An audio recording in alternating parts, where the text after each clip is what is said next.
You ready to do this, Matt? Yes, sir. You ready to do this, Stu? Yes, I am. Pancetta Chewy.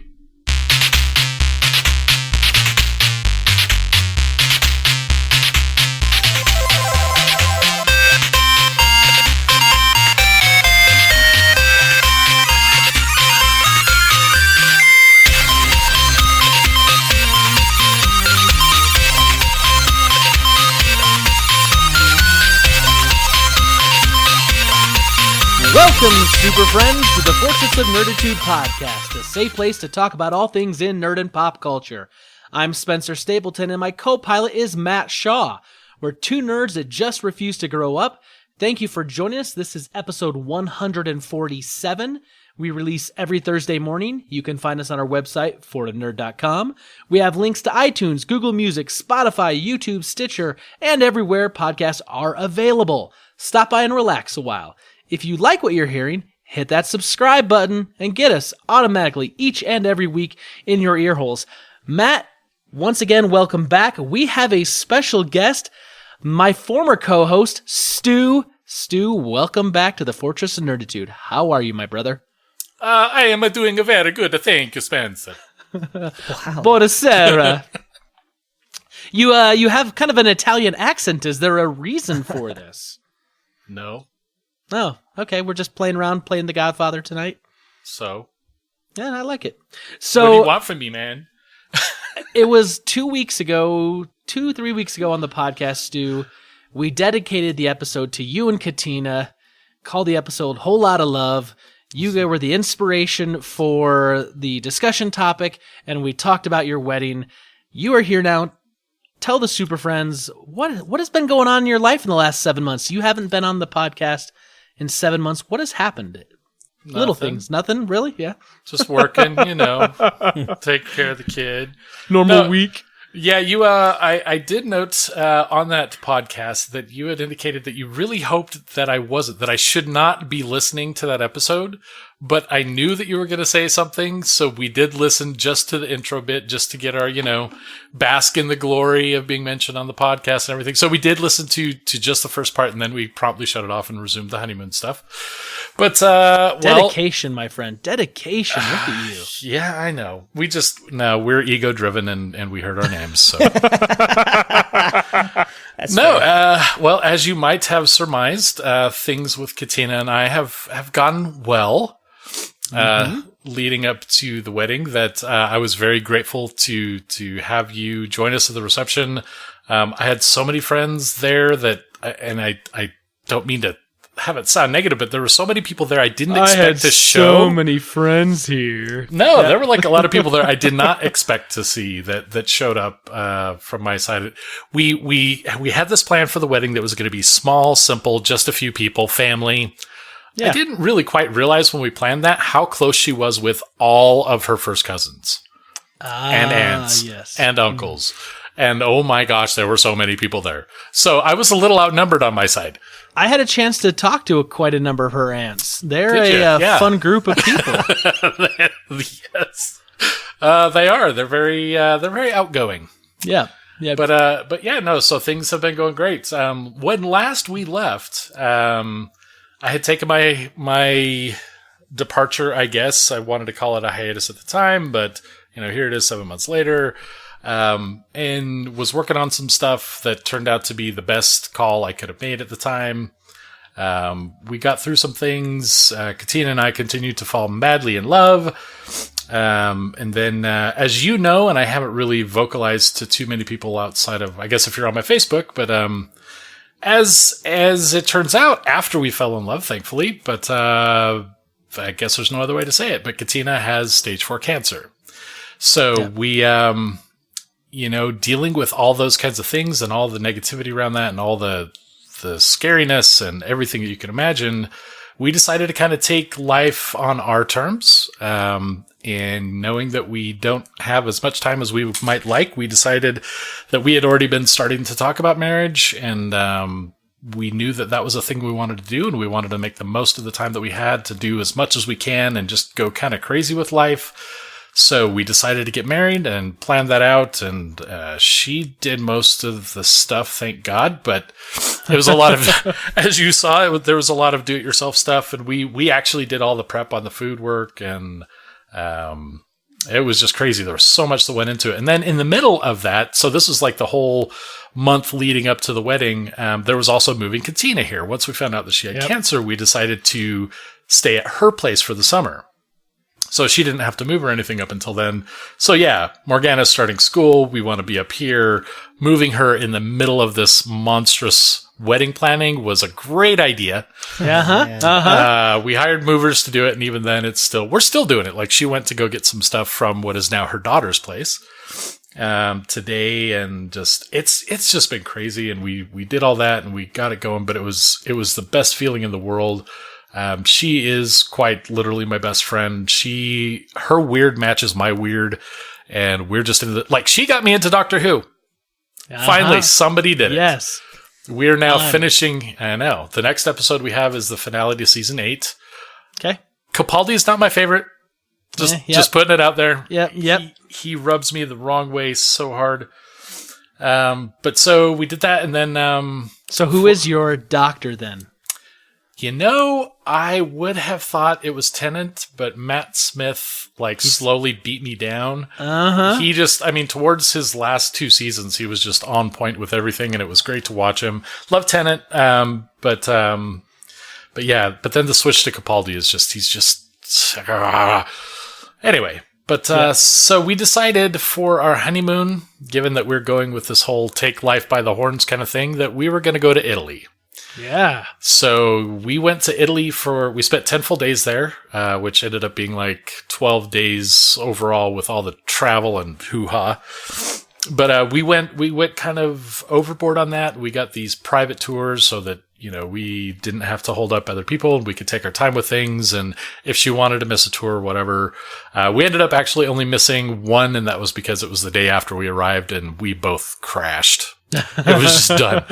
Right. But our first hotel room was in the square of the Pantheon in Rome. Wow. So we get there, we're getting this taxi from the airport and just going by all these crazy historic sites, and here's our hotel room, and that building there to your left is one of the oldest standing buildings on Earth. So, you know how you like them apples. And that was right outside our hotel room. Rome was crazy. I've never been outside the States except for with the military, and that was always with the U.S. encampment, so I didn't really get any, foreign cities, that kind of stuff. But Rome was just crazy. It was busy. There's these really tiny streets that cars and scooters go down with no sidewalks that share space with people. And so, surviving is one of the things that we did on our honeymoon. But then we also checked out the Colosseum. We had a 4-hour tour of the Colosseum, the Vatican Museum, which was just, I am not a religious person, but everything there at what is it, St. Peter's Basilica, whatever the heck it is. I'm so gonna get ripped for that. St. Peter's Basilica. Basilica, yeah. There we go.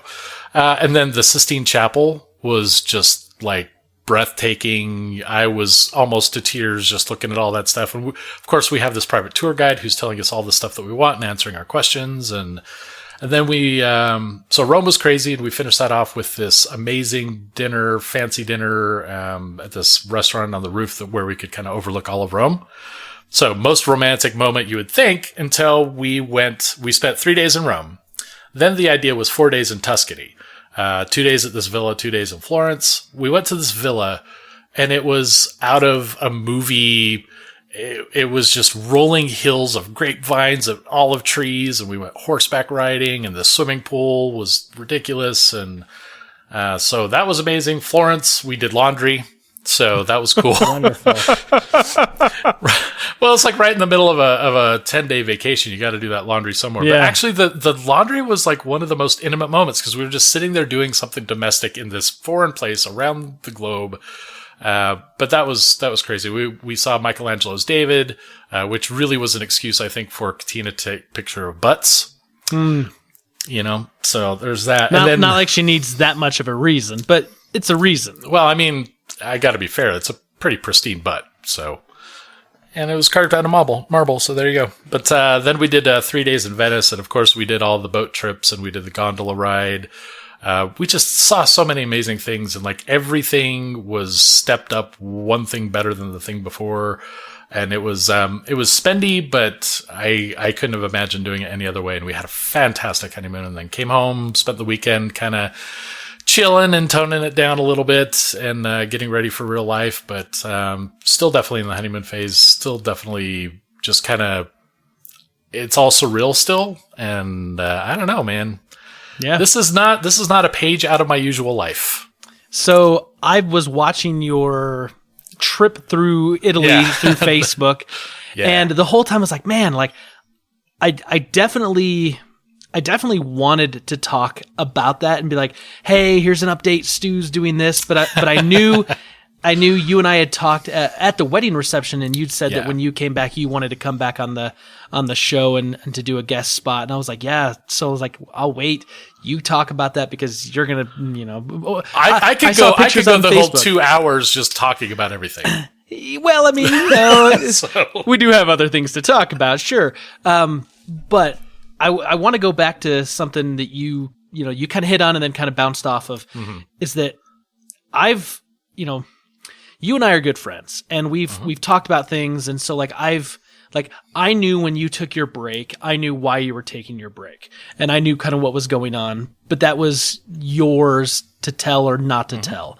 The same thing with Katina's condition, but I gotta say, like, through all of this, Stu, like, I am so just like in awe of your and Katina's decision just to say, you know what?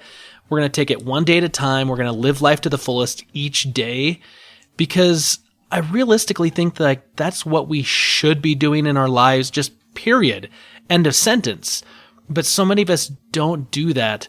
And I think that you're taking this opportunity, and you're really just not going to let moments pass you by. And watching that trip and seeing it through Facebook, I just kept thinking the whole time, I was like, they are living this trip to its fullest. They're going to come back and they're going to continue doing that. And I'm just in awe. It's so amazing. And I'm glad you're doing it and that you two are together. I saw Katina today walking back from the school because I leave way early before school starts. I got to the work, to the new office, and then I realized I forgot my badge, so I couldn't even get into the building. So I had to turn back around home, go get it, and then I was coming back. I saw someone, I was like, that looks like Katina, and then I got a little closer, I'm like, yep, that's Katina. She must have just dropped off Mo. That's the new normal.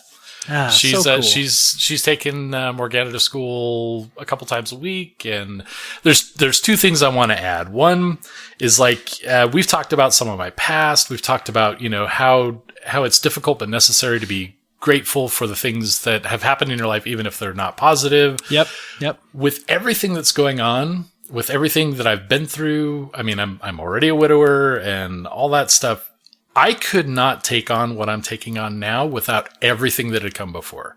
Yeah. So for me to be in her life at the time that she needs it with someone, because I feel everybody deserves love. Doesn't matter who you are, what you've done, what's going on with you.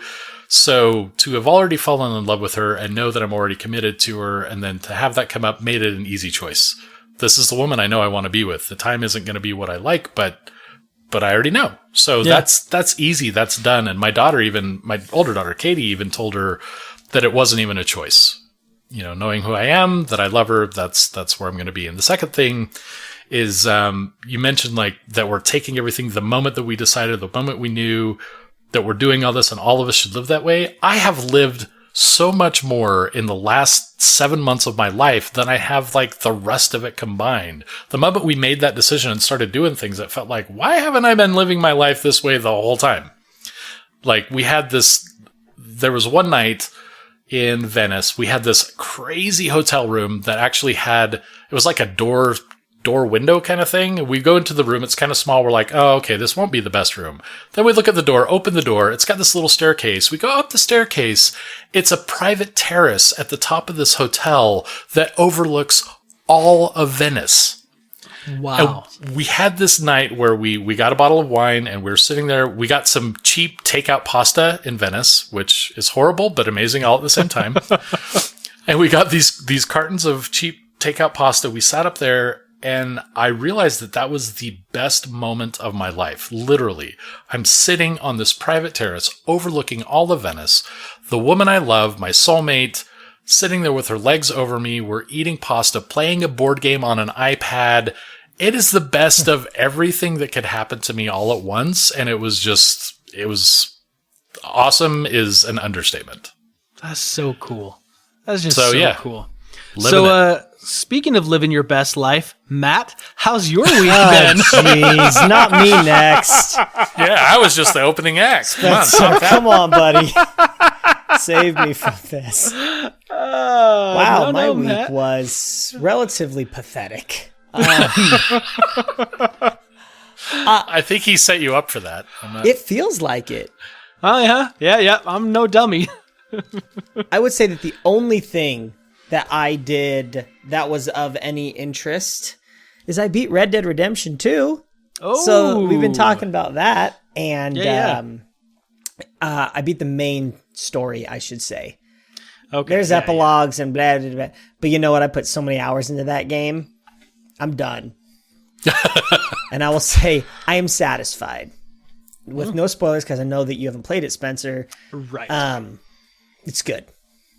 I started that, and I got far enough into it, but it started to feel like I'm riding a horse everywhere. Hey, we talked about this. When did I mention this, Spencer? Like a week or two back, yeah. I said the same thing. I'm like, it gets so repetitive, and I get that they don't want to be like everybody else and have the tower with the fast travel, but good grief. Like, you're on your horse for half the freaking game.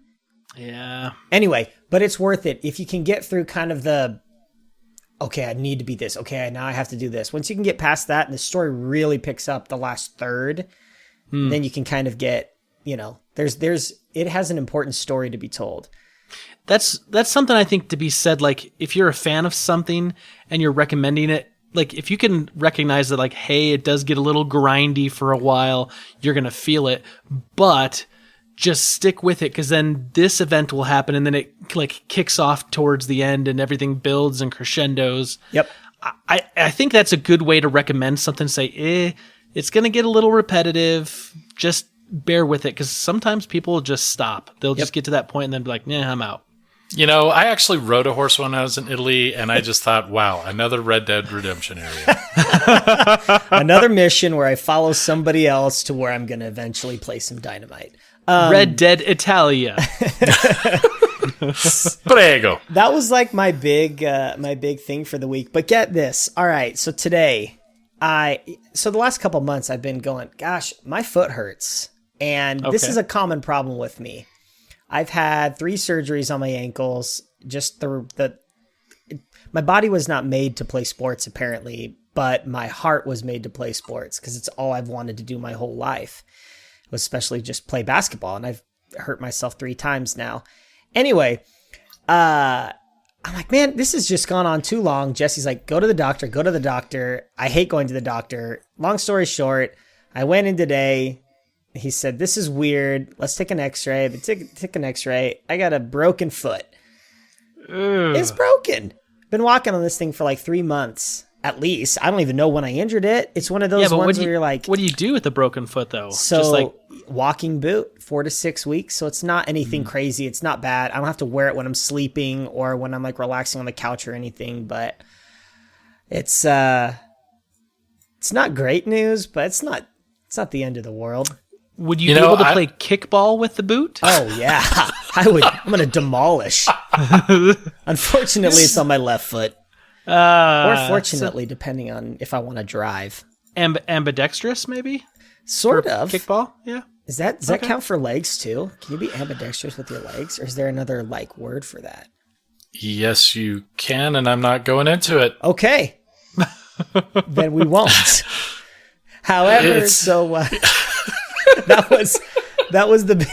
that's the events for this week. I mean, really, we've covered it. I mean, Lando Watch 2019 still going on. Jesse went to the doctor on Wednesday. We're getting closer. Said that he's moved down, which means he's positioning himself to make his arrival probably in the next 2.5 weeks. Wow. That's crazy.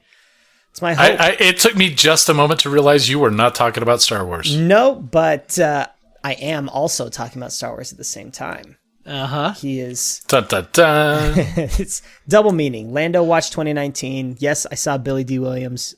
Just kidding. But that's the deal. That's what's going on with us. Just kind of waiting for the baby now. We're in the waiting out period. Everything's ready. As ready as it can be for a human child to enter your world. And, we had all the stuff left over from Emmy, so it hasn't been too many things we've had to scramble for. Just the boy version of the girl things we already had. And that's, Wait a minute. Slap some blue paint on it and call it a little good. bit of, yeah, I mean, we bought mostly neutral stuff knowing that this would probably happen at some point. So it's really been a pretty positive experience and light on the wallet, so I can't complain too much yet. That was it. Spencer, now your turn. All right. Now you get to follow up my crappy week with your amazing... I'm sure you've got... Well, some he good already stuff. gave the highlight of his week. He saw Katina this morning. That's true. That's true. That's true. Actually, today was kind of a big day in our household. Maybe like a week or two ago, I was putting Charlie to bed, and I noticed that he's been kind of sleeping in this kind of like C shape, and he kind of twists and kind of contorts. And I said, "Buddy, why are you sleeping like this?" And he says, "Because I need to make room for all of my stuffed animals." And he's got like a Kermit the Frog and like a Winnie the Pooh and like this other bear that he just got. And then 2 little Zooms he got from Disneyland. And he puts them all on the bed next to him, and he puts a blanket over them so they're kind of like tucked into bed. And then he puts the blankets over him and all of them together. But I looked at him, I was like, "Hey, bud, do me a favor. Just put your head all the way to the top of your bed and then stretch all the way out." And I realized that he only had maybe about an inch before his toes were touching the footboard. And I was like, yeah, he's turning 7 in December and he's still in his toddler bed. Yeah. It's time to give him an upgrade. So we were talking to the boys a couple weeks ago and they wanted bunk beds. So tonight I went out and I got a bunk bed frame that I got used for like $40, but it's like the IKEA one. And it was kind of the one we were going to probably go get from IKEA anyway for $170, but I got it for $40, so I felt pretty good. Yeah. Went over to RC Willey, got 2 mattresses, took the boys over to Walmart and let them pick out their own sheets and blankets. So Jackson went with Toy Story 4, and Charlie went with Super Mario Odyssey. So that's solid. The sheets they went with, and put it together, and I took some pictures, and I'll put it up on the Facebook and the Instagram and all that here in the next day or so. But they were just so excited. They were just out of their minds, like crazy over this bunk bed. And I remember thinking when I was a kid, like a bunk bed was just another bed. It was just, stacking a bed on top of a bed. And I don't remember getting excited, but these kids... Like, Charlie was like, Daddy, I love you. He's like, just giving me like multiple kisses. He's like, this is the best day ever. I was like, man, if a bunk bed is your best day ever, like, wait till you start dating, son. Just, there's better things in life than a bunk bed. Wait until you can drive a car. Wait until... Yeah. I was really upset in Italy. We didn't have bunk beds a single time. Oh, man. We had to share a bed. So you didn't have the greatest day ever in your life. No bunk beds. I lied. Sorry. Katina. So anyway, that was kind of a big deal for our family. We got to upgrade the kids' beds and get them some new bedspread stuff. And, for me, that's just, it's a little thing, but it's kind of like hey, our kids are kind of taking that next leap into kind of like the next phase of their life. Like, we have to start realizing that they have more adult needs now. I mean, Jackson's 5 and Charlie's 6. Charlie's about to be 7, but like, I gotta stop looking at them as just my little boys and realize they're becoming, little young men, on their way towards, I don't know, like Charlie's in 1st grade. He's doing all day school now and eats lunch there and this and that. And like, he's making new friends, and it's different because now both kids are in school, and they're going to start making a lot of changes in their life, and it's exciting, it's cool, but at the same time, like as a dad, you just kind of look at it and you're like, can you just stay my little boy for just a little longer? And Charlie's like, no, Dad, because I have to keep having birthdays. I was like, well, you make a compelling argument, son. So that was kind of cool today. The rest of the weekend and end of last week was just kind of more the same work. Kept playing that Apex Legends, and I capped out the Battle Pass. I'm going to get back to streaming on Twitch now this week with Spider-Man. You said that for a month. I know, man, but my last month or so has been a little crazy. it really has been. But yeah, so I'm kind of back on track. I'm feeling like I'm starting to settle back into kind of my normal everyday routine now that the whole office move and 3 weeks of 18-hour days without a break is all over. So so there's kind of all that and just back at it now. So nice. I didn't go on a massive vacation to Italy. I didn't meet my soulmate and get married recently. So glad you added recently. Yeah, me too. I was like, oh crap. We're gonna need to edit this one. Maybe someday, Spencer. We're rooting for you. I'm holding out hope. No, I did all that stuff a decade ago. So, although we are still talking because we didn't really do a honeymoon. So we're still talking about going to Hawaii this upcoming year before we hit our 11th anniversary because we said we go for our 10th. And so we're still trying to work out the details, where we want to go, what we want to do, and then figure out how much that's going to cost so we can save up and pay cash for it. Yeah, but Hawaii was our second choice. It almost ended up being Hawaii, and then just for some reason Italy popped out, and we knew that was where we were going. Hey, man, like that's... you got to go with what feels right. Yeah. So, speaking of what feels right, you know what always feels right to me? Oh, I know what feels right to me. What feels right to you, Stu? Murdering Bothans. Let's get at it. I always have to let you know, many Bothans died to bring us this information. Rest in peace, you Bothans.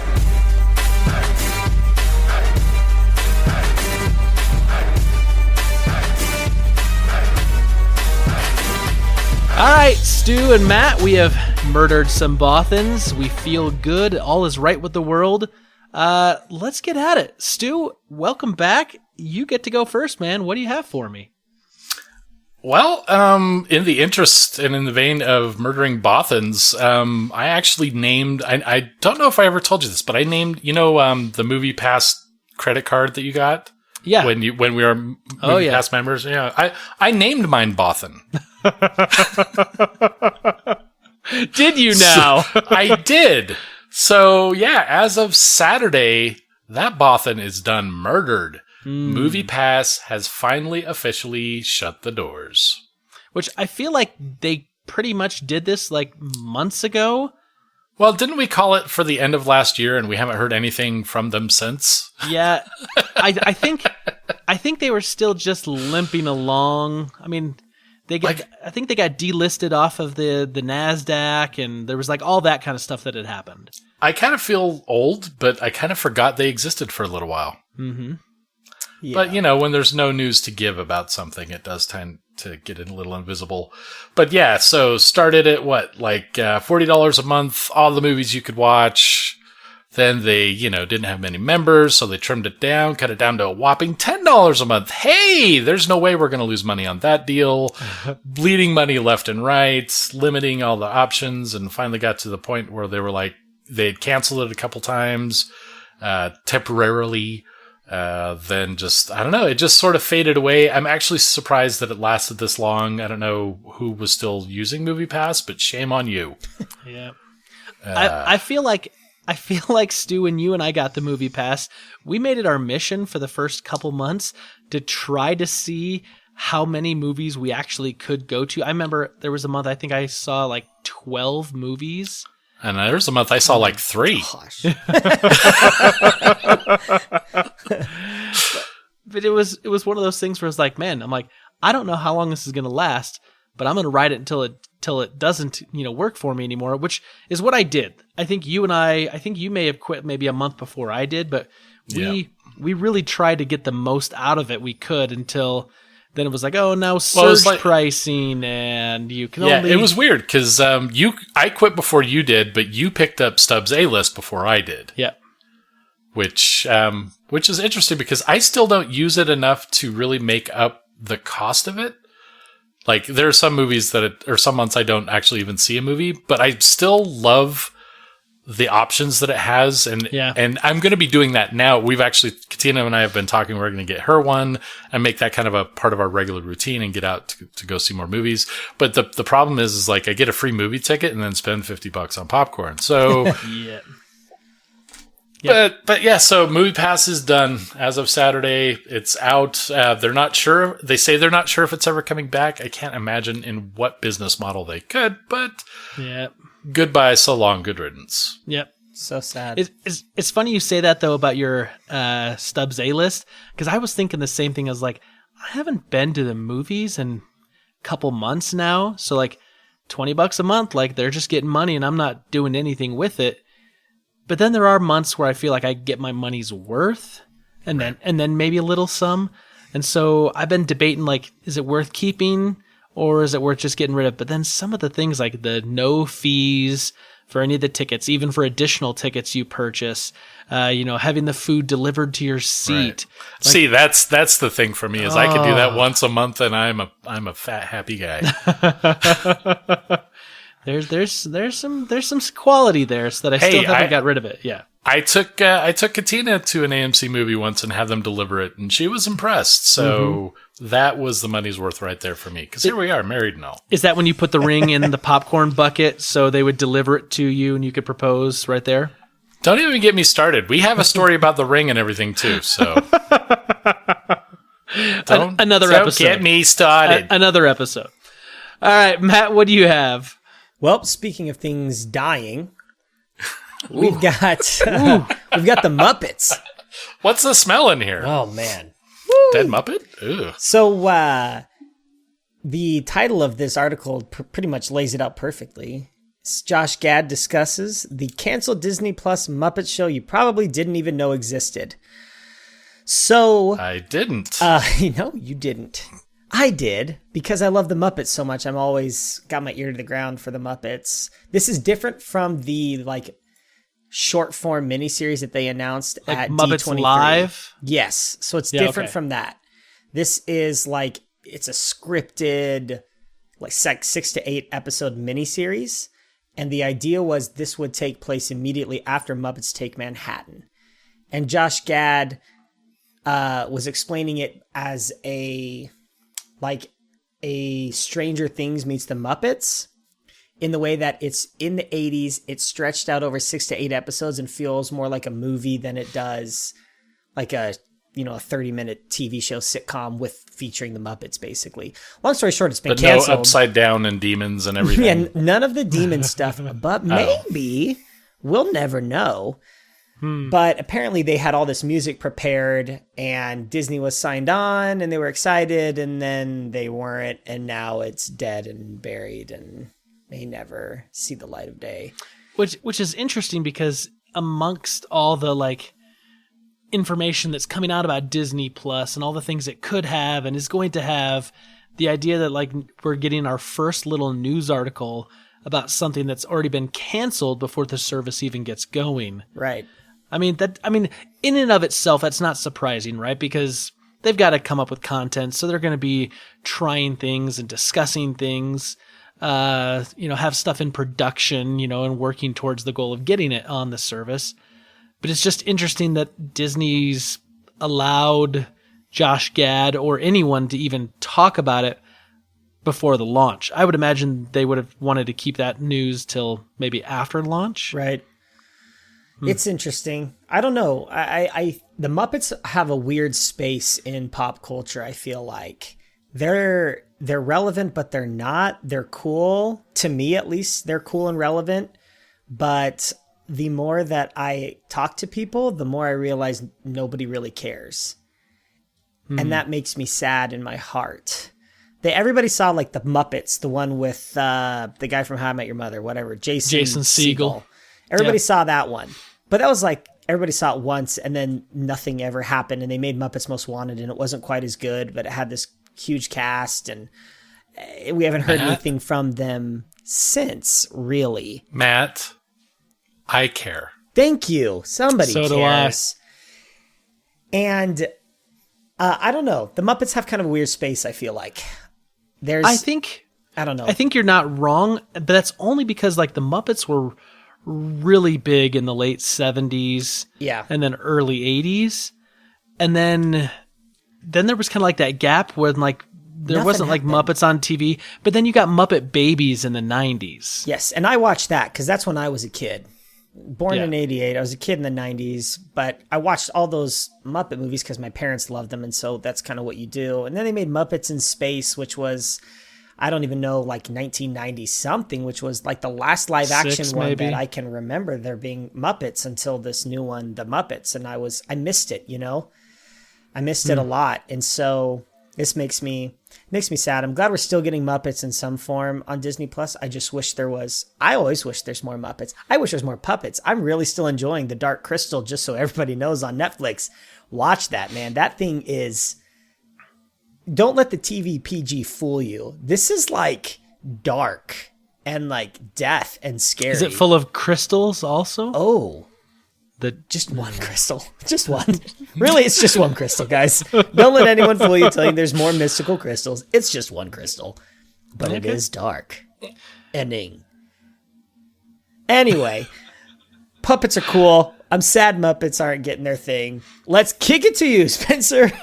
So, I this is like a side thing, but I heard originally that there was an idea to have like, well, they did like a Muppets TV show that was on ABC. They did. And it was supposed to be kind of like The Office, and like that they would do like little like side interviews, kind of like that documentary style. I never saw it though, just because I always forgot that it was on. It's not good. That's why nobody talked about it. Okay. Well. With poor writing, the Muppets can. And they did not. It was kind of like they phoned it in a little bit, thinking, oh, it's the Muppets, people will watch it. And then I watched it and I was like, this is not my Muppets. Hashtag not my Muppets. Let's get that trending, Super Friends. It. Okay, well, I'll get Matt off his Muppet soapbox before he goes crazy.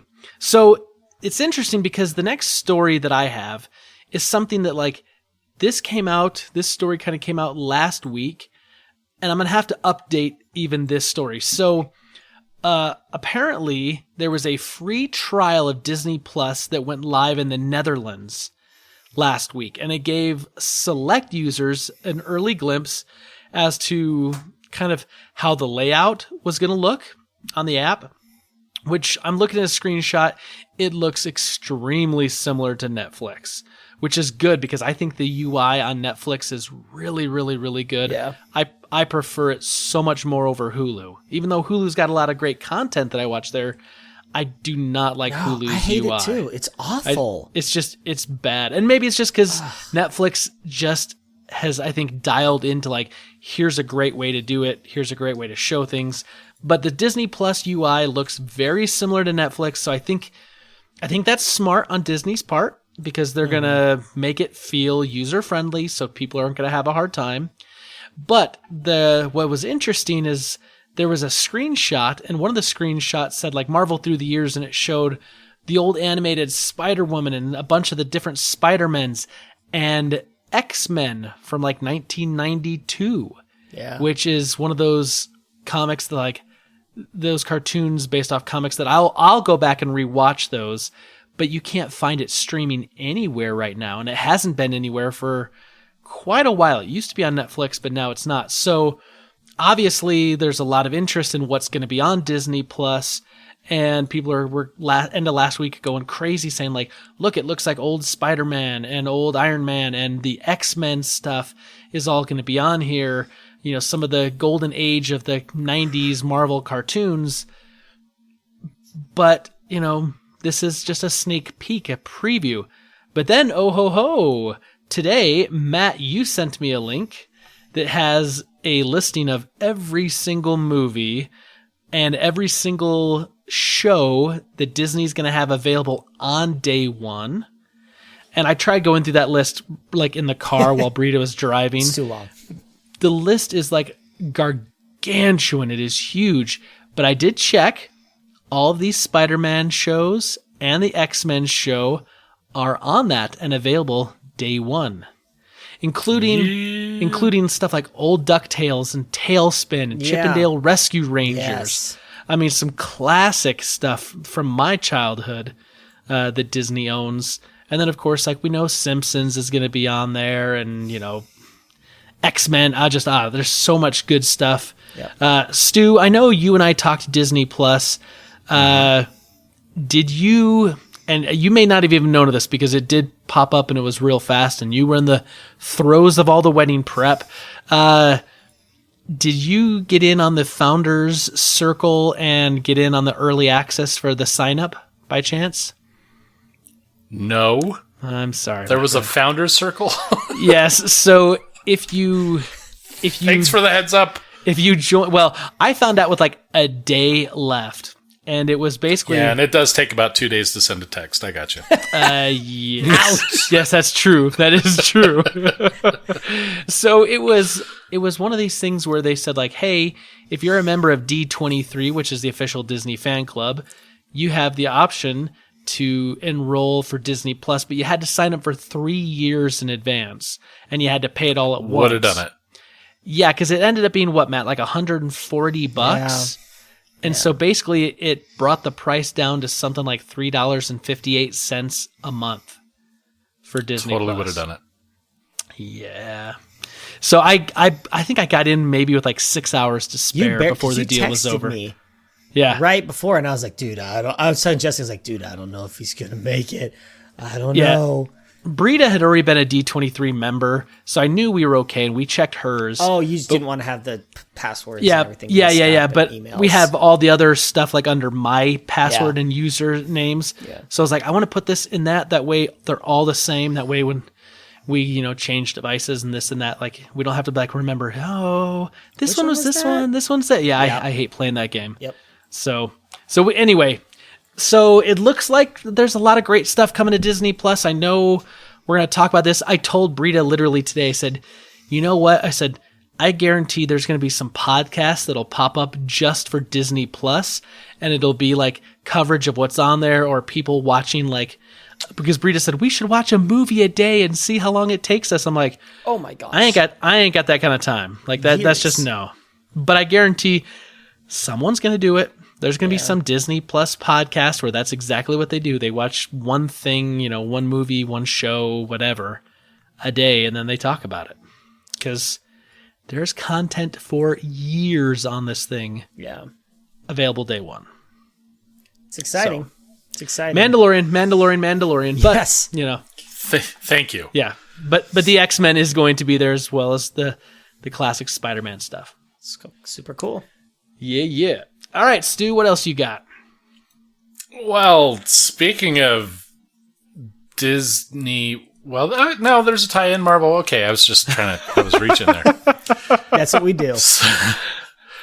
So I have a question for each of you real quick. Yeah. Just off the top of your head. What was your favorite character in Endgame? Spider-Man. Oh, man. Spider-Man. But Definitely. Wow. Everyone in their vermin. Mine was not a CGI rat, nor was it a real life rat. And I'm not even going to tell what it was because that was my segue and these are my rules. It's fair.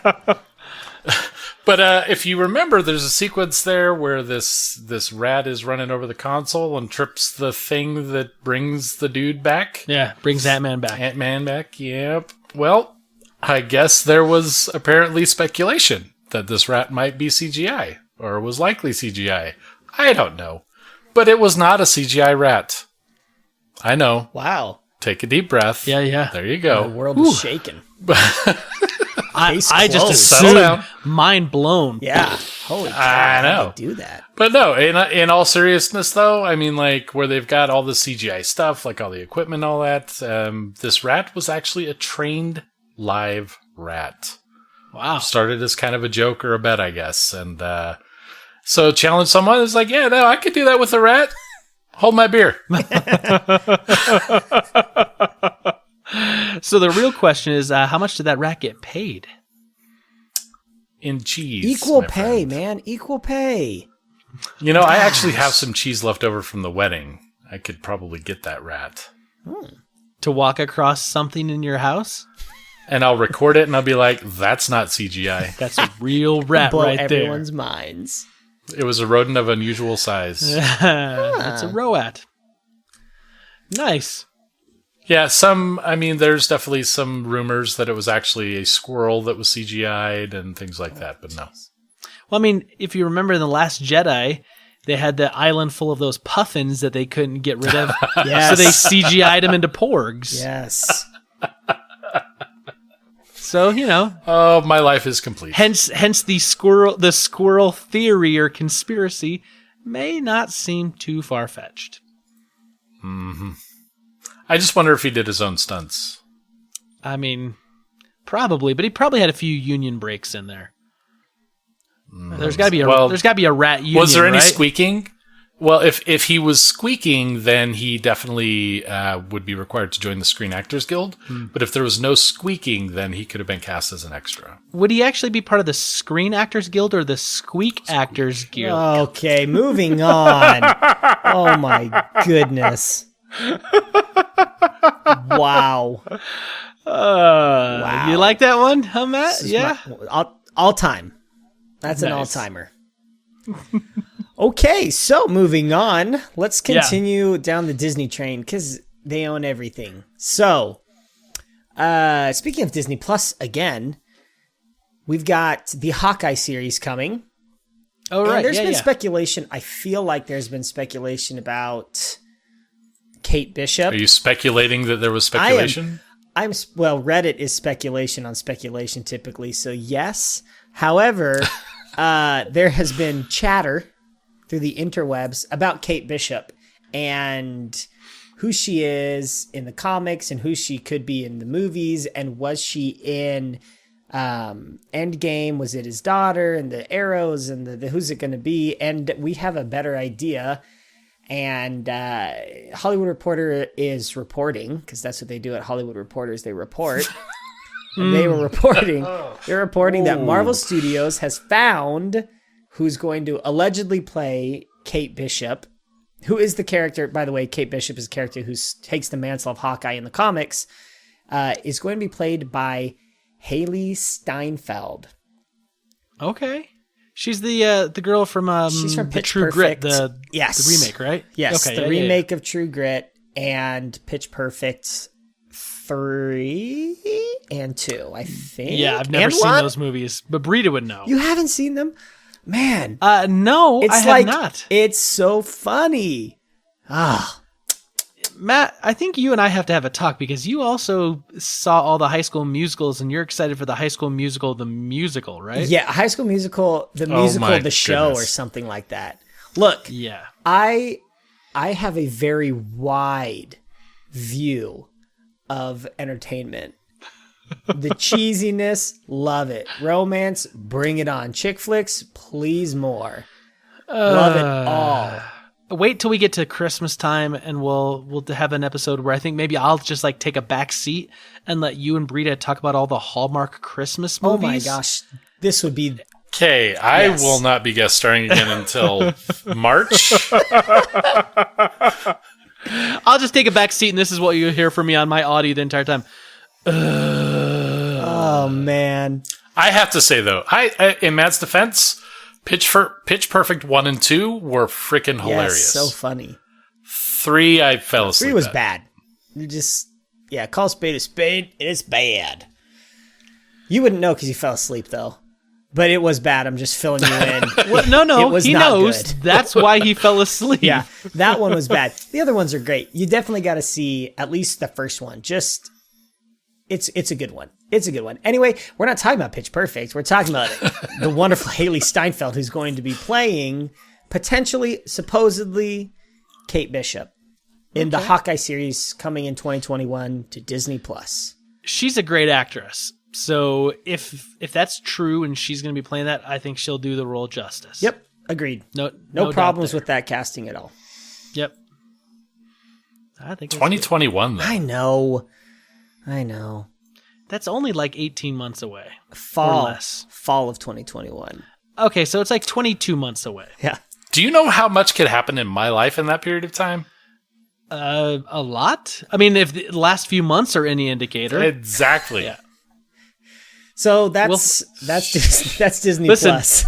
in 2021, Stu, you'll come back and you'll tell us how much has happened in your life in the last 2 years and what you think of the new Hawkeye series. Put on the I calendar. don't think I will. Wow. All right, so let's move on. I've become a curmudgeon. Become? Yes. So, speaking of curmudgeons, you remember my favorite villain, Billy Mitchell from the King of Kong Fistful of Quarters movie.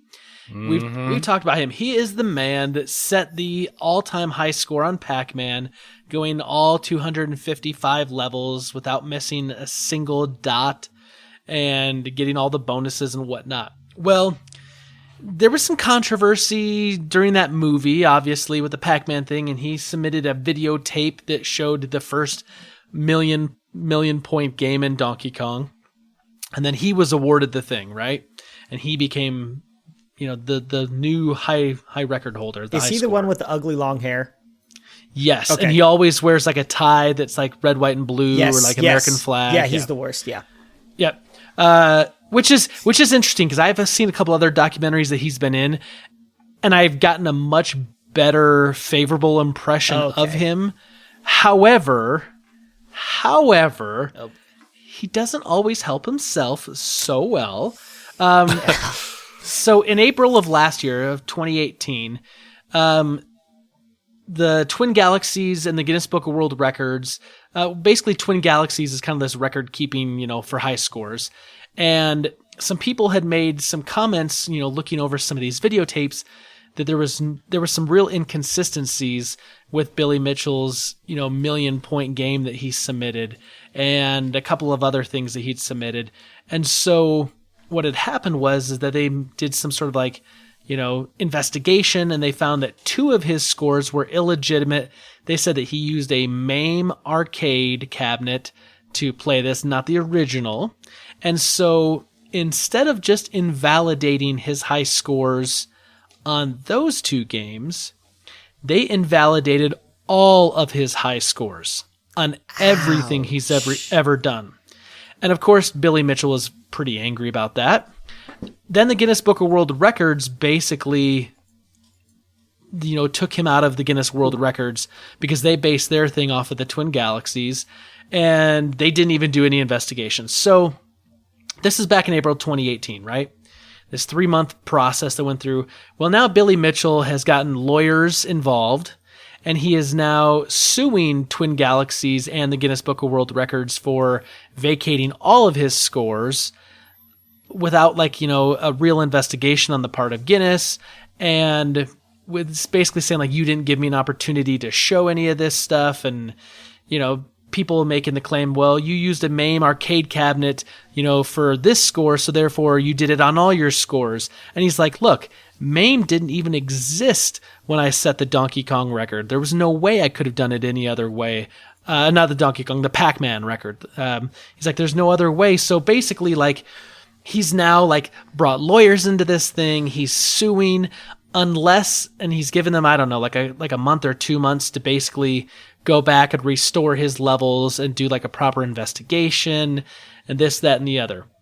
And I see all of this stuff. And of course, he's a very polarizing figure. And we've talked about him before because, this is not the first time he's gotten back into the news. I look at all this and I say to myself, and you guys tell me if you're on the same boat here or if maybe I'm just on my own little island. At some point, do you just have to say, my past is my past. I know what I've done. Is this how much is it to hold on to that pride to say no, I'm the man from 1982? Or do you just move on with your life and say, I know the truth and I'm okay? Where do you guys fall on that? Well, let me take a crack at this first. it's kind of like the whole, I may have 20 dozen loaves of bread, but the package of Twinkies you're accusing me of stealing, that's defamation of character. I mean, he's gone on, he's done these things. I've played with the MAME emulator. I don't know if you guys have, but I mean, it's not even, you couldn't even use that for any kind of reliability whatsoever. Right. You can do everything with it. You can simply type in a code and you're good with high scores, and you don't have to prove anything, and it's great. And no, he doesn't do himself any favors, and he's very abrasive. And I mean, at this point, if there was something to be gained from it, great. If this was his livelihood, so be it. But he's not getting any Adidas sponsorships for his Donkey Kong scores. He owns a hot wing business. He sells sauce. Anyway. So, I mean, yeah, at this point, for whatever his name might be worth in the Guinness Book of World Record, I'm sure it's not worth the effort and the costs that he's having to go through for these lawsuits that are not likely to really go anywhere. I mean, maybe it will. The counterpoint to that is, okay, so there were these 2 invalidated scores. The other scores should be legit. Sure, but what's the point? Yeah. Yeah, I don't care.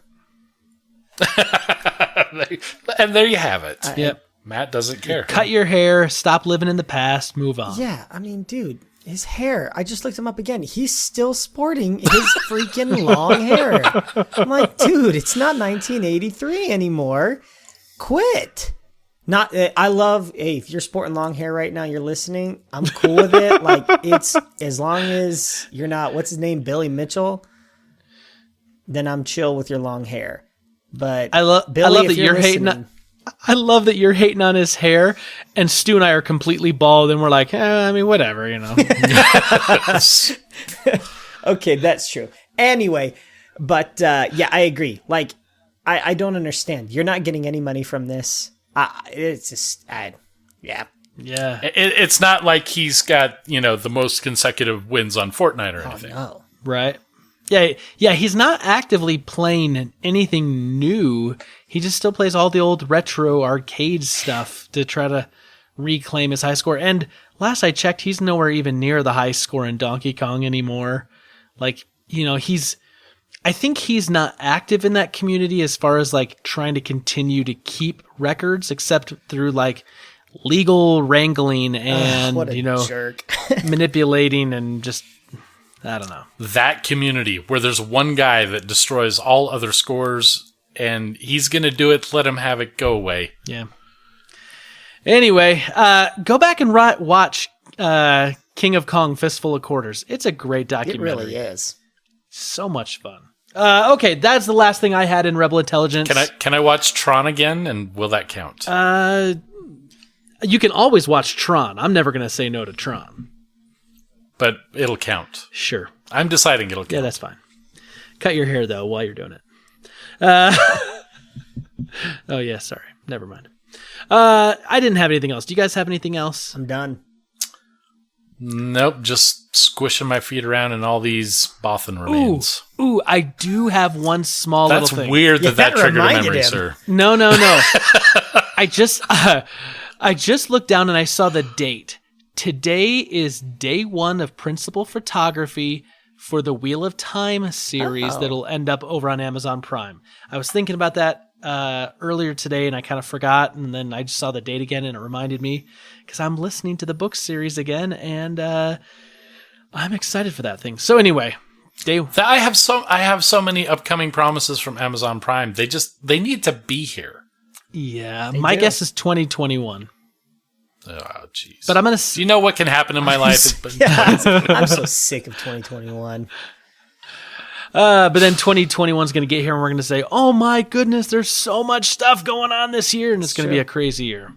So, okay. So last week we had a wonderful conversation about football movies. Football's in the air. Football season started again, and so Stu, let me ask you, what is your favorite football movie? My favorite football movie. Your favorite football movie. I did not realize that there actually existed a question there is no answer for. Ooh. You don't like any football movies? I don't. I can't think of a single one that I've... But, well, no, there was one with Cuba Gooding Jr. Radio. Jerry Maguire. Oh. No. Oh, Jerry. Radio. Radio, yeah. Radio. Yeah, Radio. Yes. That was good. Yes. There you go. That's a good movie. Yeah. And that was not on my list of like my top 3, but that's a really good one. movie. Yeah. Well, let's go over to the Super Friends and see what they have to say. And we're going to go where we always start, over on the email, which is fortivenerd@gmail.com. We have Peter Christensen. He says, Dear Nerds, we enjoyed Designated Survivor. You probably will too, withholding other feelings about the show out of courtesy. We're halfway through the first season. We're enjoying it. He says, I grew up in Tampa near Busch Gardens, but I never went on the scary rides or roller coasters as a kid. Until one day when I was maybe 10, I decided unprompted to go on all of them in one day. I was a roller coaster hound until I was 21 and went to Universal Studios Islands of Adventure and rode the Hulk ride. It whipped me back and forth so hard that my neck hurt for a week, and since then I haven't been interested in roller coasters since then. That's my cycle of amusement park life. I saw Venom on a plane and was pleasantly surprised. The trailers made it look like a gritty pseudo-horror movie, but it was at heart a wacky buddy comedy between Eddie Brock, Tom Hardy, and Venom. Worth a watch, but definitely not a foundation for a Spider-Verse. I feel bad that Spider-Man, an orphan, is now also a child of divorce. Oh, Peter, that is so good. Well done with the turn of phrase there. I love that. Did we talk about amusement parks? Yes, we did. I'm going to say we had to have. Okay. Yep. Unless it was a random story. I'm like, so the question last week was about football. So amusement parks. We did. He says, if there's a Willow movie club and you don't have me on, I'm leaving the fortress for good. It is true. I know that Willow is literally like his favorite movie of all time. Willow. I'm pretty sure that'll have to be like 15 people on the podcast all at once. Yeah, because that's such a good movie. That's on that Disney Plus list I sent you. It's one of the movies. Because isn't it not Lucas? Wait. Yeah. Isn't that Lucasfilm? Yeah, that was Lucas. That was George Lucas. Yeah, it'll be. It should be on there. Anyway. Yeah. Well, you've just decided what I'm watching day one of Disney Plus. Besides The Mandalorian, you mean? Well, is that going to be on day one? the first episode is. The first episode. Yeah. Well, okay. So I'm watching a movie and a show. It's not that hard. It's not. You're right. Good call. I may have to take the day off. It's a national holiday, man. A national holiday. Forever, November 1st, November 11th, 2019 will be known as Disney Plus Day. All right, he says, football thoughts. Friday Night Lights remains the best filmed material about football, small towns, family, marriage, and human life in general. No arguments accepted. I think Matt and I are in agreement. I don't know about Stu. Have you seen Friday Night Lights, the TV show? Nope. You should. Nope. I think Katina would really like it. You know when I said that her weird matches my weird? Mm-hmm. We don't like sports. Yeah, even though it's about a football team, I really say it's kind of football light. It's more about, I think, the family and the interplay between the coach that tries to help the kids and raise good young men. Would you agree with that, Matt? Would you say it's more football light? We talked about that the other time, right? Like what makes it so great is it's not a show about football. It's a show that has some football in it. Yeah. Anyway. I'm still not sold for either of us. Man. I will speak for the Joneses. Okay, he says, Invincible is a solid, underrated movie that made me really glad I didn't grow up in the 70s or Philadelphia. That's a hot take right there. I love it, though. Sorry, Philadelphia. He says, Rudy is... I've been there. I don't know. Rudy is probably the movie that makes me reliably cry the most times. I've met Rudy. Really?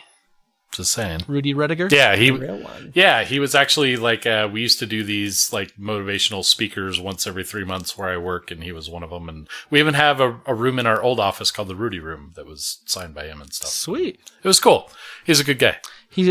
Peter goes on and says, I was also pleasantly surprised by Draft Day. Kevin Costner did a great job, but I feel like people weren't excited about the movie because of him. I don't know if it was because of him, but just I don't think the movie got a lot of press. It didn't. I don't remember hearing anything about it. And I watched it on a plane because I hadn't even heard of it. Yeah, I like do Kevin enjoy Costner. that. I love all the stuff, but he's done a lot of baseball movies though, and I guess baseball. that's true. He says, "Remember the Titans was my first thought when I saw the episode was about football movies. The Blind Side is also a great gateway to the writing of Michael Lewis. He can make basically anything interesting. He also wrote the books that The Big Short and Moneyball are based on. You guys took my first pick, so I'll add my favorite football movie you didn't mention. The Longest Yard, Adam Sandler's 2005 remake, is a fun, outrageous movie with a surprising amount of heart. Adam Sandler plays it pretty straight and lets the rest of the cast be funny. It also has so many huge buff dudes, it looks like a trial run for the Expendables. For scale, Terry Crews plays tight end. It has Chris Rock, Michael Irvin, Nelly, a bunch of real football players and announcers, and Burt Reynolds, star of the original Longest Yard. I haven't seen the original, which everyone says is better, because I don't want to ruin my enjoyment of this one. It's definitely dumb, but worth a watch." So real quick, does Waterboy count as a football? Oh movie? yeah, Sure. I would Okay, count the that. Waterboy will go up there too. Nice. Bonus question, Oh boy. because Matt, you did I ask did. a bonus question. I did. Good. Somebody answered. This is the only answer to a bonus question. Which, when I saw that Peter answered this, I went, "This has got to be great," because I know Peter doesn't play video games. So he says, Oh, boy. "I've never played Dreamcast and have no favorite game." At least somebody acknowledged Hey, it. that's my sports answer. Gosh. Says, "P.S. Traeger smoked Papa Murphy's pizza gets 2 thumbs What up." the heck? I never would have thought.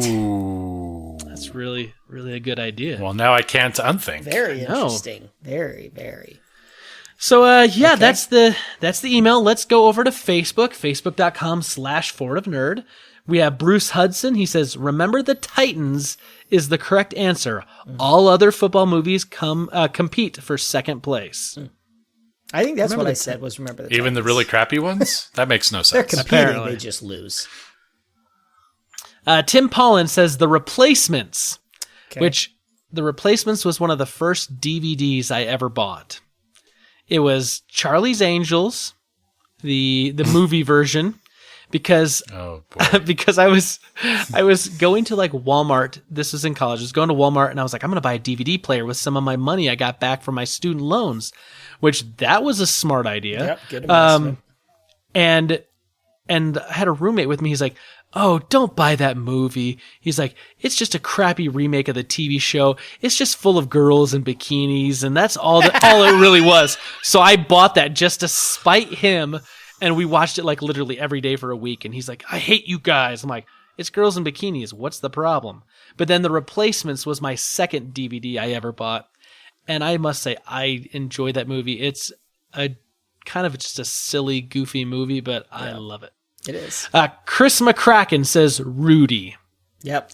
I mean, just pretty straightforward. I love that last name, Chris, just so you know. That's a McCracken? cool. Yeah, that's a freaking cool last name. Yeah, Chris is a good guy, good friend, but I do love it too. McCracken. Man, that's so cool. Gosh, I might change my life. That's cool. I'm going It, to think about that all night. I always think of a And Matt has now short circuited. I always think of groundskeeper Willie from The Simpsons saying it. McCracken. Well, now I don't want it. Thanks. Well, sorry. Going over to Twitter, which we're on Twitter at Ford of Nerd.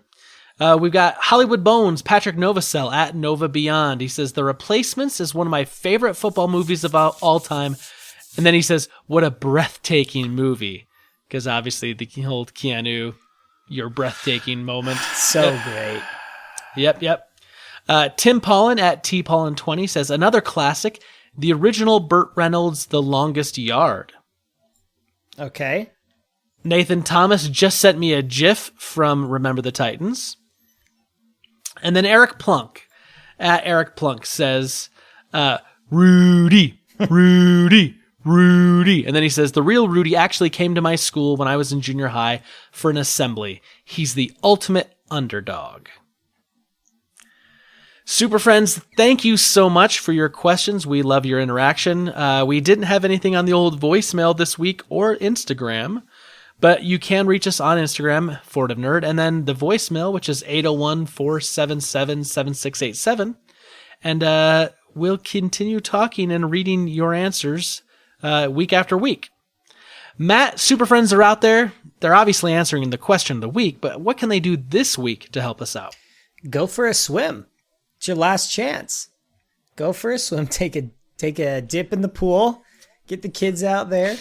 That's what you can do this week. Also, when you're done taking a swim and you've dried your hands, grab your smartphone, pull it up, and leave us a glowing 5-star review. And then review the pool while you're at it. Leave us in the comments how your pool was, the local community pool. I am so proud right now that I'm so proud that the extra "what can you do for us" thing has lived on. My contribution to the show still lives. For us. I love that. Matt, you made my life. I love that this week it's review the podcast and give a Yelp review to your local pool. Yeah. So many things, y'all. There's a lot of things you can do. Don't even get me started on Yelp, though. Okay, let's not. Anyway, leave us a review. Tell us what you think. Continue to interact. We love hearing from y'all. And have a great week. Just live life. Yeah, every day. All right, so here's the deal. I had this weird idea for a discussion tonight. Because yes. It's a little as opposed to every other week. Some weeks are a little straightforward, right? Like Comic-Con happens, I'm like, okay, let's talk about Comic-Con. This, that, and the other. But I saw something. I was flipping through somewhere, and I saw that the movie 13 Going on 30, Jennifer Garner, where it's kind of like she makes a wish and she grows up to be 30. Of course, Matt, you know it, yeah. But. It's kind of the whole, like, it's big, right? It's the Tom Hanks Big movie, but it was kind of redone. It's called 13 Going on 30. So I just realized that 13 Going on 30, that movie was turned into a Broadway musical. And I did not know that.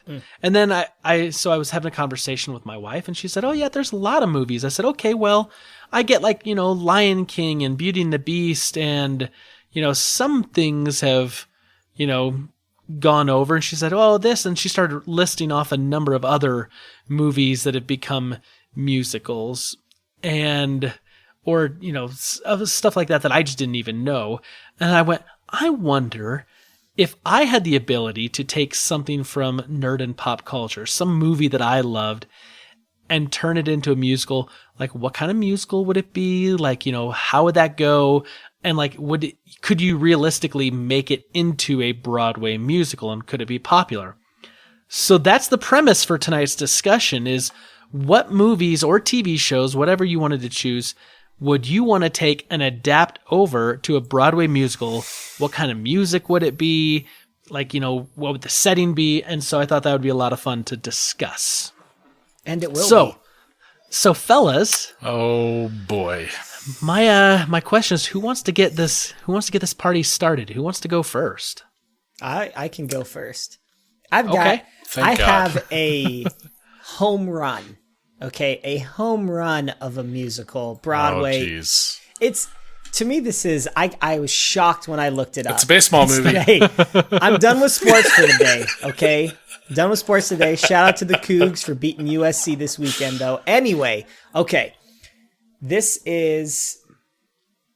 not even any explanation you can do. The Nightmare Before Christmas on Broadway. Okay. I think there's a lot of music there already. Okay. I just feel like it would be a massive success. And I'm surprised no one's even tried it. And so I was reading online about it, and apparently Danny Elfman is like super against his music for that movie being used for Broadway. Any of the music or the lyrics or anything, or any type of musical adaptation, he doesn't want it. So people have contacted him in the past. So logistically, issues. But when I look at what makes something successful, and I feel like this one has a super built-in like cult fan base, myself included, my whole family included. that I may even travel to see a live Broadway production of The Nightmare Before Christmas. I'm imagining these epic set pieces of Halloween Town and Jack's Tower, and I just feel like it really lends itself to that, the change of scenery when you go to like Christmas Town and there's snow. I feel like there's kind of this, it has all the elements that you need for Broadway, and it wouldn't be all that difficult to adapt because there's already all of this music that's in the film as it currently sits. You add a couple of things here and there and stretch it a bit because it's kind of short. But I feel like that could be good. Well, I think you took a safe approach in definitely picking something that has a lot of good music in it already, because that would translate easier than probably one of the ones I'm going to recommend. Yes, this is my safe one. My next one is Stupid. Okay. No, but it's an interesting idea. Like, I'm not a big fan of that movie, but I know a lot of people that are, including like my wife, and like my kids want to be fans of it, but I think they're also kind of afraid of it a little bit. Oh, okay. So that's funny because Morgana has not been good with any kind of scary movies. Like even Star Wars was tough for her to watch a couple times just because of the intensity of some of the moments. But she has been a Nightmare Before Christmas kid from birth. Wow. Yeah. And I'm a fan too, so you watch yourself. I'm not saying there's anything wrong with that. It's not my favorite. So I guess, Stu, then the question is, Matt adapts Nightmare Before Christmas to a Broadway musical. Geez. Would you go to New York to go see it? Oh, no. I mean, would I go to New York to see anything? No. Okay, so the traveling show comes through town. Okay, sure, yes, absolutely. And I would take Morgana, and we would have as close to front row as I could get. Wow. There's a cult following there. It would be awesome. And to your point about your kids being a little bit afraid of it, Emmy is 2.5 now, and she sleeps with the vampire teddy that they make. Like, she has to have it. She brushes his teeth at night. I mean, the girl is obsessed with Nightmare Before Christmas, and she watched it for the first time, I want to say, a week ago. She's had, like, Jack and some of the stuffed animals, and she's had the book, and she's read it. And when she found out it was a movie with music, her little mind just was blown. Emmy, you need to go potty? She's like shaking her leg. She's like, no, I want to watch it. We're like, okay, relax, child. We can pause this. You can take a bathroom You just watched break. other things and we've paused it. But anyway, I think it would be it could be a big hit. I'm just trying to think. I mean, definitely, like, you could have a lot of great costumes and outfits. And It's got it all, man. It's got it all. I mean, not my personal like flavor of maybe what I would see, but I think you got a real good potential hit there on your hands, Matt. I agree. I completely agree. That's really good. All right, Stu, do you have one in the hopper? You got one ready to go? So you told me the premise of the show and everything, and you're like, yeah, it could be silly, it could be fun, whatever. And then we get Matt's, epic take on, well, no, actually, this would work because listen. And so I'm like, wow, I need to step up my game. But no, you know what? I'm sticking to it. So imagine, if you will, Captain America as the leader of the Sharks, Iron Man as the leader of the Jets, Ooh. Civil War in the style of West Side Story. I love that. Oh, man. Now, would it actually be West Side Story, but just kind of like adapted to Marvel, or just like... No, but it would be of the style, and they have the final clash between the two teams. You got Iron Man and Spidey there, like, bam, snapping the fingers. Yeah. Boy, crazy boy, cool your jets, boy. I think we found our Captain America. So... There you go. I like that. So would you have like the same kind of idea? Like there's a love interest on the one side, and they're just you've got Hulk and Black Widow. So he's gonna be singing Maria. Yeah, Natasha. I met a girl named Natasha. I girl Natasha. I love this idea. Yeah, definitely there's going to be some logistics issues and maybe securing some rights. But then again, there was that Spider-Man off-Broadway shows called like Spider-Man, A Twist of Fate or A Twist of the Dark or something. I remember there was a Spider-Man Broadway. Yeah, like, and I remember like when it was in previews before it was going to like open, fully to the public, like the main actor, like his harness rigging broke and he like fell and broke his neck or something and whatnot. But I mean, it's possible. I like that. Okay, so here's my first one. This is one of my favorite movies, and I think I would love to see it adapted.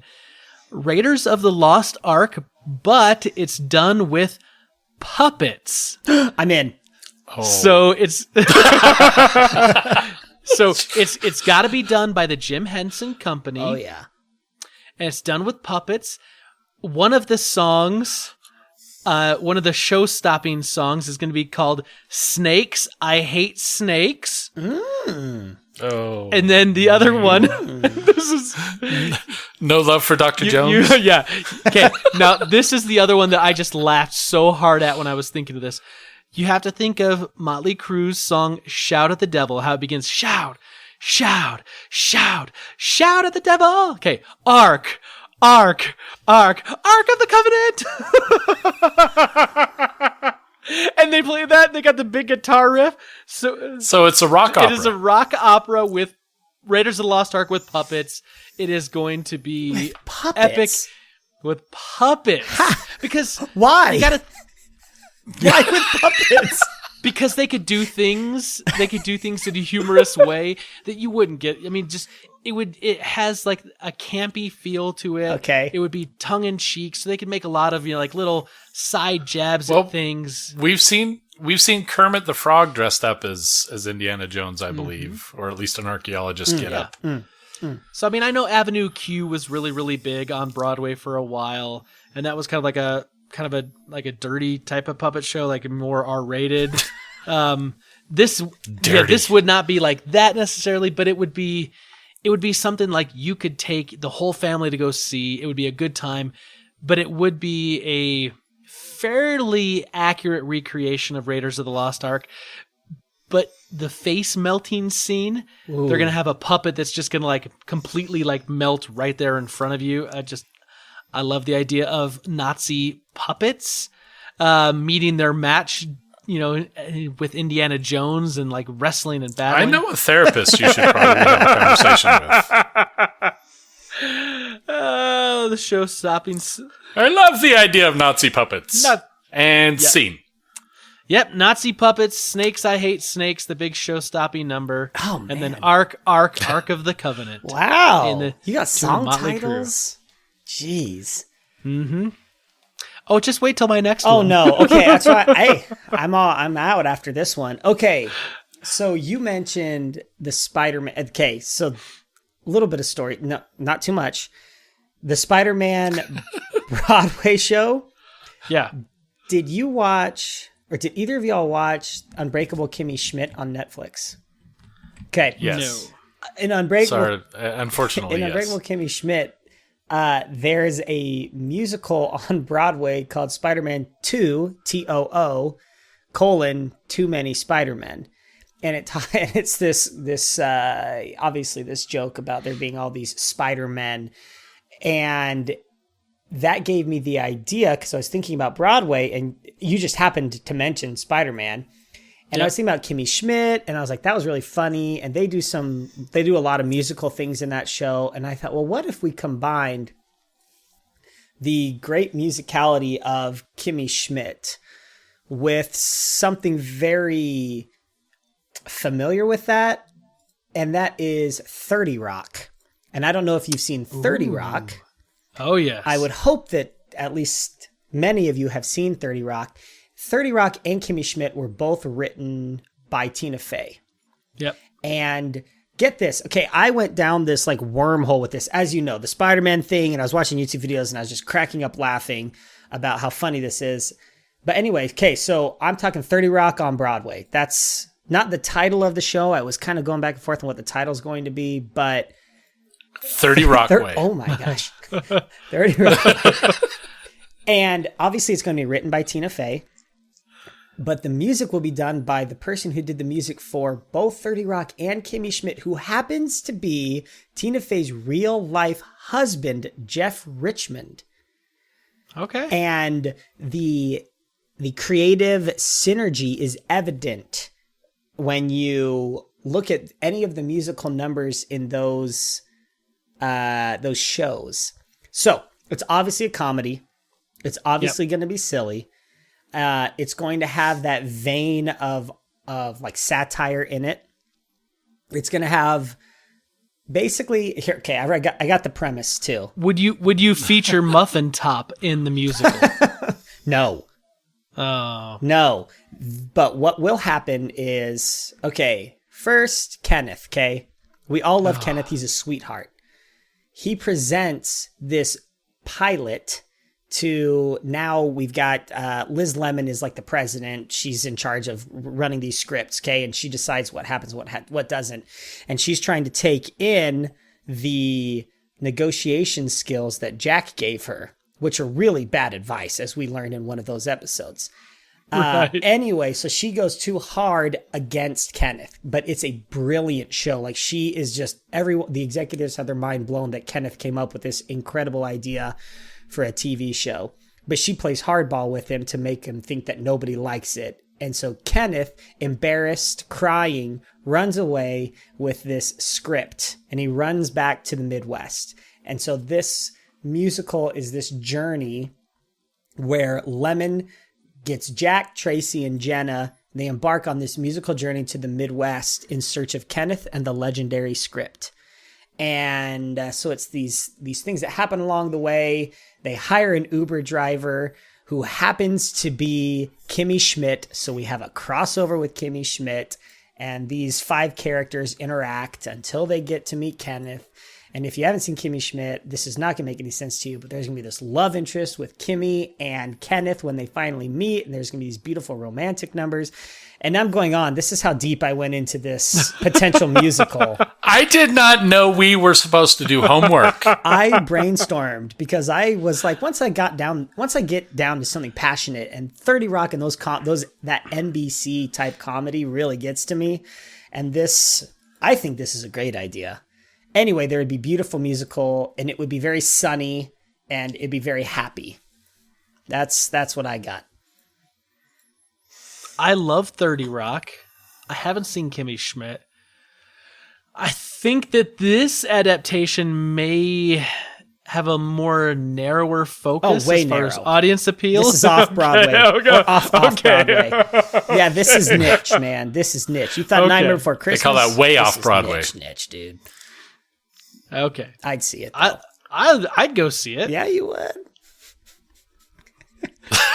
Kenneth, what was it? Kenneth and the Legendary Lost Script. Legendary Script. Yeah. Kenneth and the Legendary Script. Can you I imagine? like that. Oh, it'd be so funny. Anyway, it's Tina Fey, so it can't not be funny. Well, it can not be funny sometimes. Anyway, go ahead. Sorry. Moving on.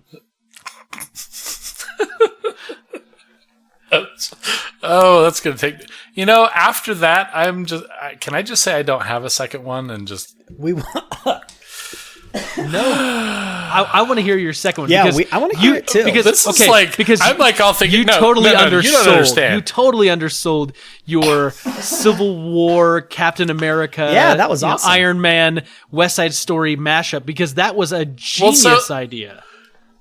So I was sitting here thinking I was saving best for last. The first one kind of funny. The second one, I'm like, no, get this. This is going to be great. And then we get the Legend of the Lost Script, and I'm like, I can't compete. Hey, I'm doing Raiders of the Lost Ark with puppets, so That's true. Yeah, well. All right. So Spencer, you should know my favorite movie of all time. Oh boy. And you're a terrible We've friend. talked about a lot of movies over the years. We have, but we did a of all time movie list. Jeez.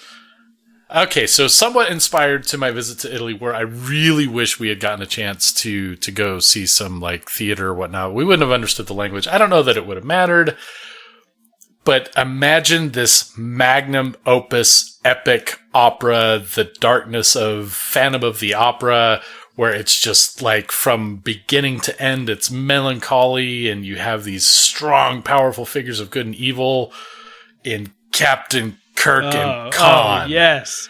Yes, Star Trek 2, of course. Of course, yes. So that's it. I think a Star Trek II Wrath of Khan Broadway musical would be genius. Admittedly, I'm also a massive fan of just Star Trek II The Wrath of Khan.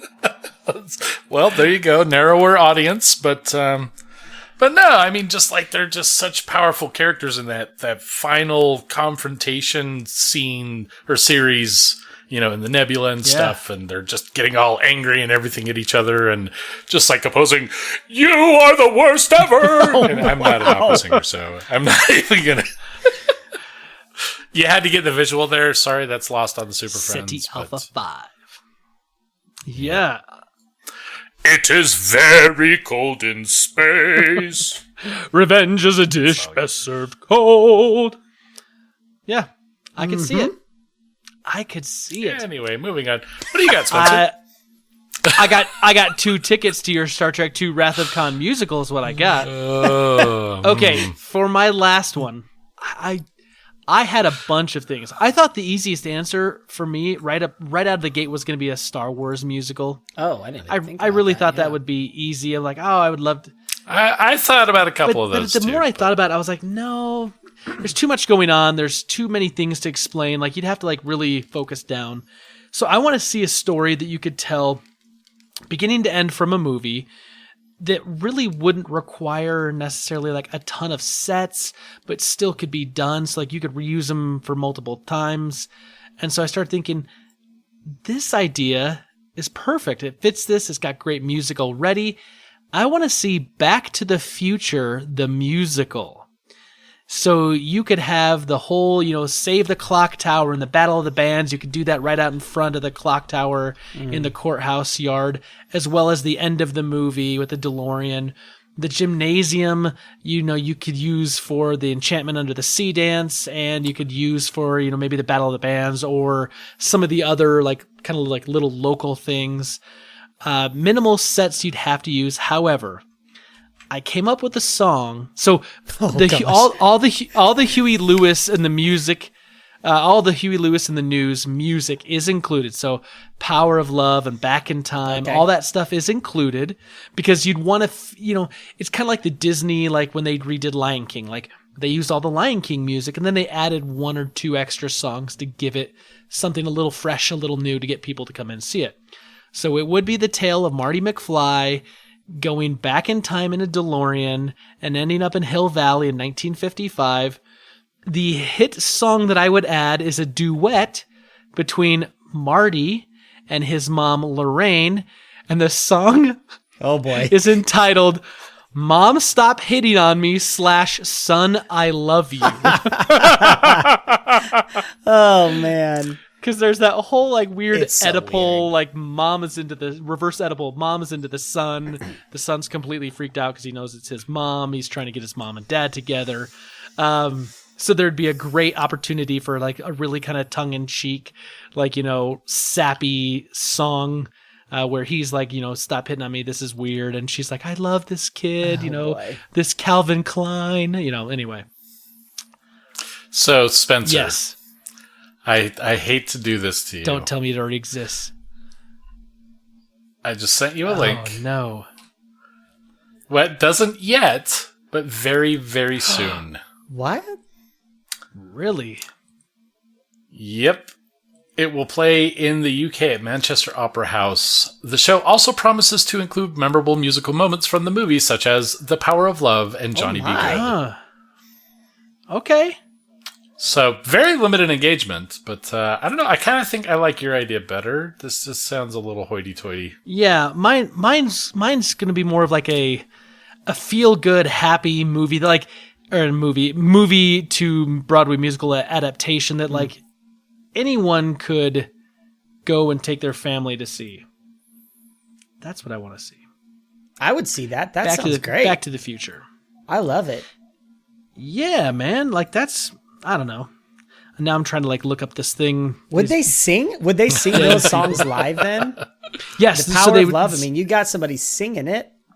yeah. So you'd have like the whole cast. Yeah. You know, they would back up and sing some of this stuff, and then of course you'd have Johnny Be Good being played on stage, and so you'd have all that kind of going on. Okay. But yeah, that's my last one.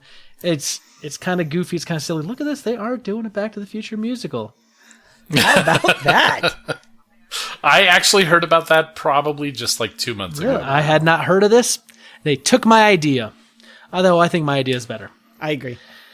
So yeah, Mom, Stop Hitting on Me / Son, I Love You is a beautiful duet that is very humorous. Oh, man. And they'd have them like split stage, even like with differing spotlights, Yes, with like the dim yes, spotlight on the others when they're not. Yeah, so it's also like, he's the back and forth. Yes, that's exactly my idea. They're not doing it together, but it's like she's in her room and she's cooing over Calvin Klein, this love interest that she wants to take to the dance, and he's just like, I know what's going on, Mom, you gotta stop this. This is like, you're gonna give me a complex. So she wouldn't be singing Son, I Love You. That's just a wink to us as the audience, right? Right, She exactly. doesn't know. Yeah, she doesn't know. Yeah. That would be the title of the song, so we would as know. the audience would know. Yes, Yeah. it, love it. I'm into it. I'd watch it. Yeah. I don't know if I'd say I'm into it. I mean, that's a little weird. Oh, I'm into it. The musical. Good grief. Now we're judging. Good grief. Anyway, I loved this idea tonight, this discussion. It was one of these silly things that kind of hit me, and I was like, this is such a weird kind of idea that, like, because we talk about adaptations all the time, right? Books, like we said, like I just said earlier, Wheel of Time's, going in principal photography today for an Amazon Prime series. So books get adapted, comic books get adapted. We got video games that are being adapted into movies, and we're seeing that all the time. And now we're starting to see some more of the movies being adapted over to musicals, which is by far not as big. So I thought it'd be kind of fun to, see what in nerd pop culture we would want to see adapted. So, Super Friends, you heard our answers. Now we want to hear from you. What movie or what TV show would you want to see adapted into a Broadway musical? It would tell us anything you want. Would it have a certain musical style? Would it be a comedy, a drama? Do you have a hit song? Do you know who it would be directed by? In what vein? Let us know at all those places. Our email, Facebook, Twitter, Instagram, and our voicemail. And we will talk about that next week. Stu, so glad you were able to drop in tonight and make a little bit of time in your busy schedule to say hello to the Super Friends, to say hello to us, and to be with us once again. I love having you here. You are always welcome to drop in anytime, my friend. Busy schedule. Are you kidding me? After the moving and the wedding and the honeymoon, I've got nothing on my calendar, and that's the way it's going to stay for a good, who am I kidding? 3 days. I've got 3 days stops. Yeah. You still got Mo at home. I know. You got a busy I do. schedule. Oh, no, and I've got a busy wife now who likes to do things and go out and stuff, but that's good for me. She compliments Busy me. wife, busy life, right? That's the saying? That's how it goes? Yeah. That's exactly. Well, yeah, anytime. You're always welcome. No, glad to be here. So glad to be Matt, here. once again, another fun week. We'll see each other again next week for sure. And Super Friends, come join us again next week. We have something in store that will either be humorous or be crazy or whatever. Like, that's just kind of our MO here. A lot of fun. So from all of us here tonight at the Fortress of Nerditude, to all of you out there, wherever you may be, may the Force be with you. Always. And forever. Wonderful.